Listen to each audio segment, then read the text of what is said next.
ایک بادشاہ ہر وقت اپنے سر کو ڈھانپ کے رکھتا، اسے کبھی کسی نے ننگے سر نہیں دیکھا تھا۔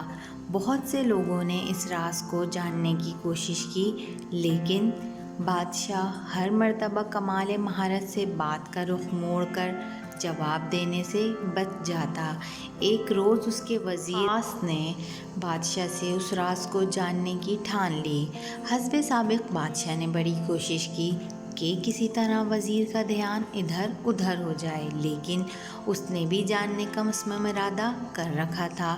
آخر بادشاہ نے وزیر کے سامنے ہتھیار ڈال دیے، لیکن اسے ایک شرط پر بتانے کی حامی بھری کہ وہ آگے کسی کو نہیں بتائے گا، اور ساتھ ہی کہا کہ اگر اس نے شرط کی خلاف ورزی کی تو اسے سخت سے سخت سزا بھگتنا ہوگی۔ بادشاہ نے بتایا کہ سر پر ایک سینگ ہے، اسی لیے وہ اپنے سر کو ہمیشہ ڈھانپ کے رکھتا ہے۔ اس بات کو کچھ ہی دن ہوئے تھے کہ پورے شہر میں یہ خبر پھیل گئی کہ بادشاہ کے سر پہ سینگ ہے۔ بادشاہ کو بڑا غصہ آیا۔ اس نے اپنے اس وزیر خاص کو طلب کیا اور شرط کی خلاف ورزی کی پاداش میں شاہی حکم صادر کیا کہ اسے سخت سے سخت سزا دی جائے۔ وزیر بہت سمجھدار تھا، جھٹ سے بولا، بادشاہ سلامت! جب آپ بادشاہ ہو کر خود اپنے ہی راز کو نہیں چھپا سکے تو پھر آپ مجھ سے یا کسی اور سے کیسے امید کر سکتے ہیں کہ وہ آپ کے راز کو چھپا کر رکھے؟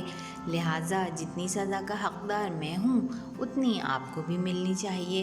میرے عزیز دوستوں، زبان سے نکلے ہوئے الفاظ اور کمان سے نکلا ہوا تیر جب نکلتے ہیں تو دو کام ہوتے ہیں۔ پہلا یہ کہ وہ پھر کبھی لوٹ کر واپس نہیں آ سکتے، چاہے لاکھ پچھتاوے کے ہاتھ ملو۔ دوسرا یہ کہ پھر وہ جہاں جہاں سے گزرتے ہیں اپنی شدت اور قوت کے مطابق زخم لگاتے جاتے ہیں، جس کا دوش ہم اپنے علاوہ کسی اور کو نہیں دے سکتے۔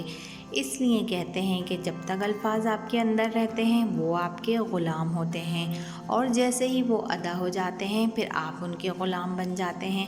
اگلی پوری زندگی آپ کو اپنے عمل اور کردار سے اپنے کہے ہوئے الفاظ کی پاسداری کرنی پڑتی ہے۔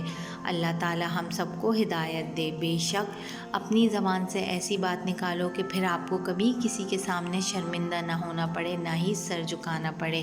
چھوٹی سی اچھی بات تھی اس کہانی کے اندر، جسے سمجھ آئے وہ اسے لائک کرے اور شیئر کرے، اور ساتھ ہی ساتھ میرے چینل کو سبسکرائب کر دیں تاکہ ہر نئی آنے والی لیٹسٹ ویڈیوز آپ لوگوں کو مل سکیں۔